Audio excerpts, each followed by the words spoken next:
I was thoroughly offended when I figured that out. Flip it over.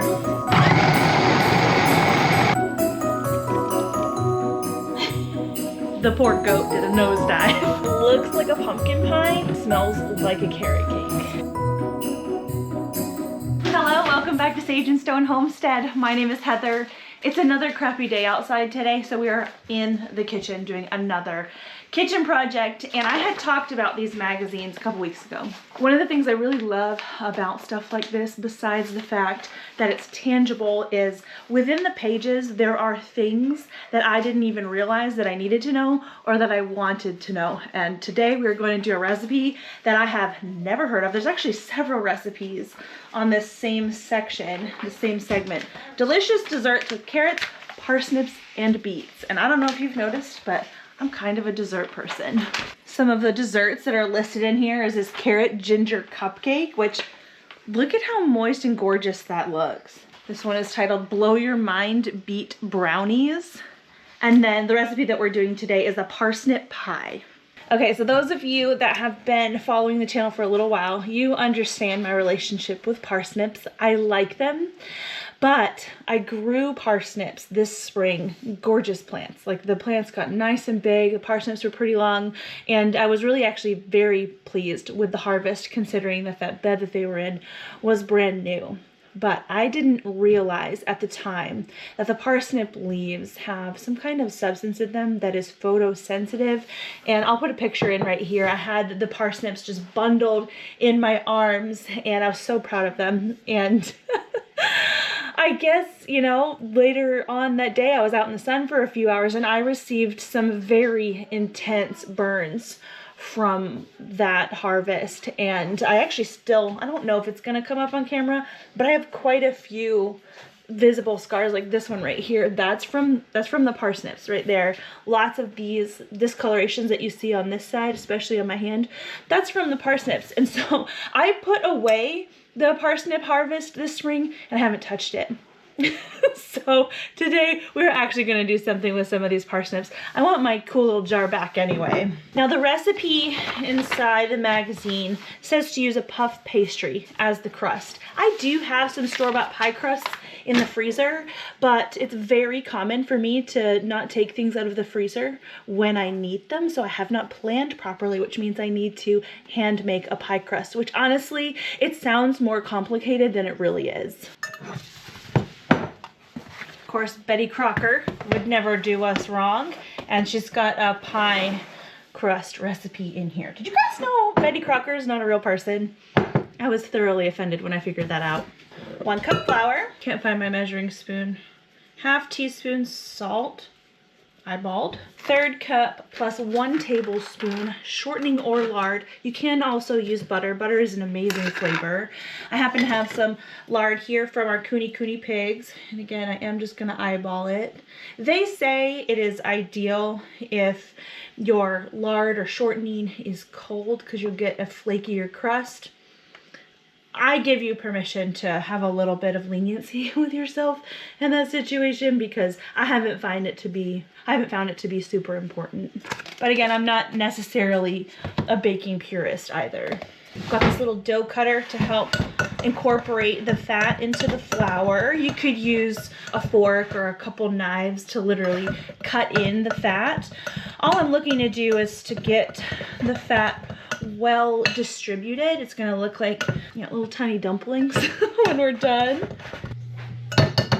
Now the recipe calls for 1 to 2 or 2 to 3 tablespoons of cold water. I am gonna add this slowly because it kind of just depends on the day. Depends on your flour, depends on the lard, depends on how much humidity is in your home. We just really want the ingredients to come together. So I don't think I showed you the little dumplings, but we want all the little dumplings to come together to form a dough that's gonna stick together, but obviously we don't want it sopping wet. There we go. It's sticking together quite well. So it's easiest to roll out, or really it's easiest to transfer your pie crust if you roll it out on either a silicone baking mat like this or some parchment paper. It's not impossible to just roll it out on the counter and then move it. It's just easier if you use something like this. Also, when you use something like this, you need to use less flour to get it to cooperate and to move around for you. And a pie crust that doesn't just taste like a hunk of flour is a good pie crust. Now this pie, this parsnip pie, is just a single layer crust. So it's just got the crust on the bottom and doesn't have a crust on the top. I would bet that if you felt like you wanted to do a crust on the top or some kind of lattice, you could. My rolling pin lost its handles years ago. This is one of the first kitchen tools that we ever purchased as a married couple, and this is solid marble, and I guess, you know, the components were not built to last with the marble. So don't laugh at me, I love it anyway. So I have a 9-inch pie plate over here, and I'm going to want to roll this out to obviously bigger than that because I don't want it to just fill the pan. I want it to go a little bit over to make sure that we have a full crust to work with. So maybe a 11 to 12-inch circle. It's not going to be perfect. I think this is good. Then this is where the magic happens. My pie plate is quite heavy. I am not going to grease this. You shouldn't need to. There's a lot of lard or fat inside the pie crust, and it should lift off nicely. Just going to place the pie down, my hand underneath all of it, flip it over. Ooh.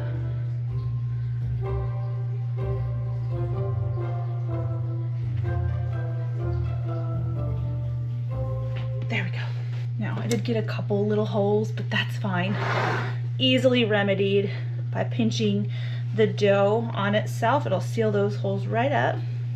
I don't know if you can see that right here, but boop. Just close it up. Not a big deal. And see, that wasn't too bad. I've been recording for 15 minutes, so that wasn't bad at all. And plus my oven is still preheating. And this pie looks like it's gonna go together pretty quickly.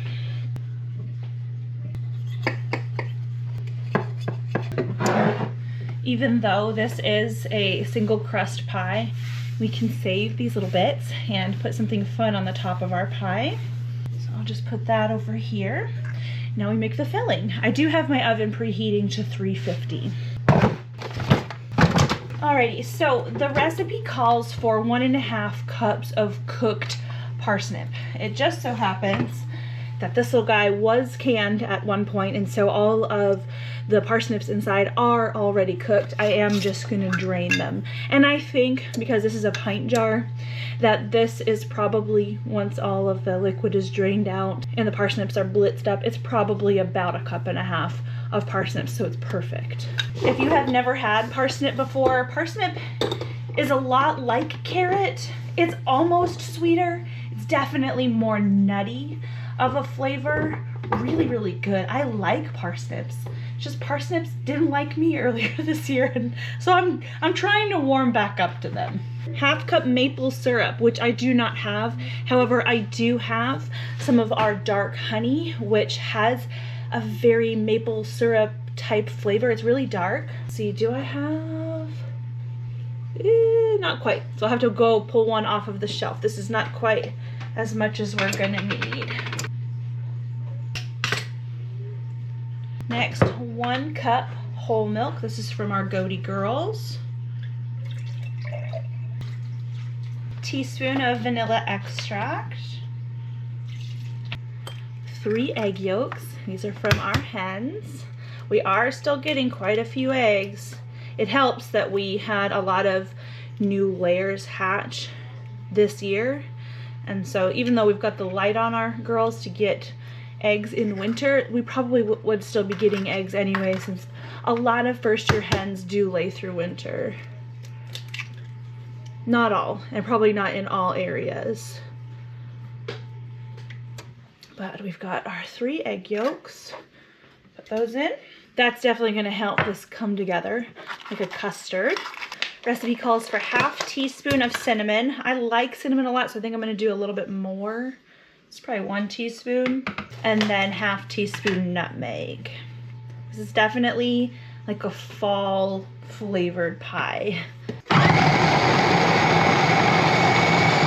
Oh wow, it smells good. It kind of reminds me of carrot cake in the way that it smells. As I'm moving this around, I see a few little parsnip pieces. I probably want to blitz this until it's a little bit smoother.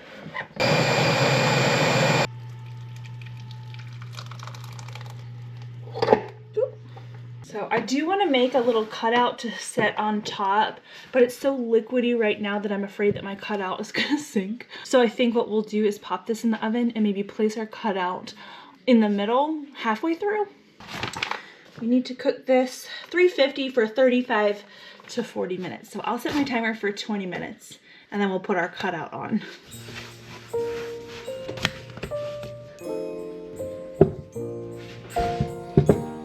See that? Got a little goat. See if we can make it fit. Oh yeah.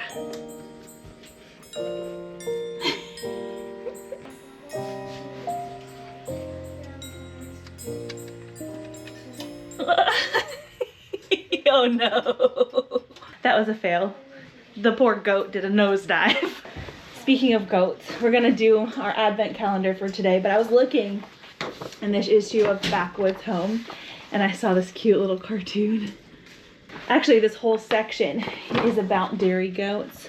How to milk, how to breed, talking about birthing times, got some pictures. Goats, queen of the homestead. I agree wholeheartedly. Anyway, the cute little cartoon here says, "Now that you are of age, my darling, it's time for you to learn how to eat hay." And she says, "First eat one mouthful and then throw the rest on the ground and poop on it. Isn't that wasteful, Mama? Don't question the ways of our kind, child." So relatable. Too relatable. I do have a link for both of these magazines, Backwoods Home and the Self-Reliance magazine. With our link, you can get 50% off of your subscription, and that's a very good value since each one of those magazines is really not expensive all in and of itself. And, oh no, they're just chock full of things that have a ton of value for people like us, homesteaders or aspiring homesteaders. Okay, day 22. Where are you, 22? Right here.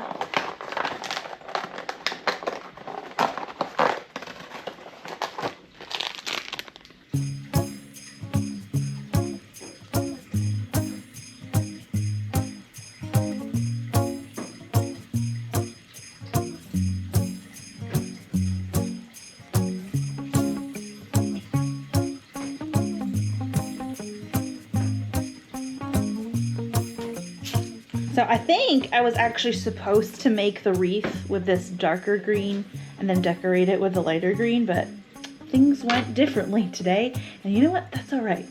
Little Christmas wreath with some holly berries.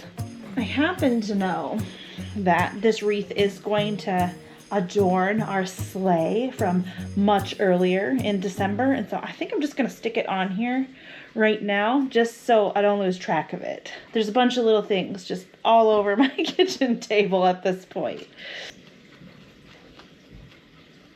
There we go. We have improved our sleigh significantly with that. Ooh, yeah.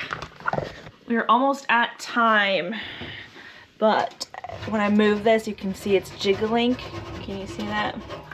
It's gonna need more time. It's been going for 38 minutes at this point. It's gonna need longer. Very classically, my oven with my bakeware does this, so I kind of expected it. Good news is it doesn't look like our pie crust is getting too done. If that were the case, I could shelter it with a little bit of tin foil, but it looks like I don't have to right now. That poor goat though. So it looks like a pumpkin pie, totally smells like a carrot cake. And our happy little accident here, doesn't that kind of look like Farrell, my mini La Mancha buck? I call that a win. I am very sure that this is going to taste better once it has allowed to cool. So my husband will be home from work in a couple hours, and I think we'll wait for him to cut into this. It smells amazing.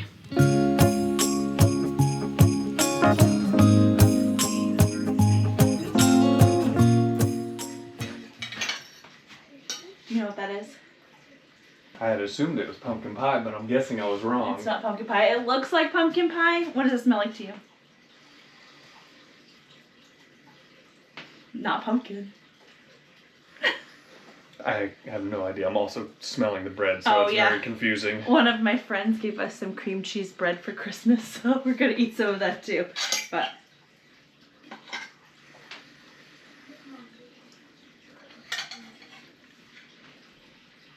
if you know what it is, you can taste the secret ingredient. Nope, I don't know what it is. That's parsnip pie. Oh. Mm-hmm. What do you think? I think it's really good. It's very reminiscent of pumpkin pie. Yeah, it's very fall-esque. Mm-hmm. It only has, it's like parsnip, honey, milk, eggs. Like there's nothing crazy in it. Vanilla, cinnamon, and nutmeg. Mm-hmm. Not too shabby. Yeah, it's good. It's definitely a fun way to use the harvest. As long as you harvest responsibly. This is being filmed on a Friday, and on Fridays, our family partakes of something called Junk Food Friday. It's where Mama doesn't really cook. I guess I cooked a little bit, but this is dinner. That is good. The recipe in the magazine suggested that you serve it with like a cardamom whipped cream.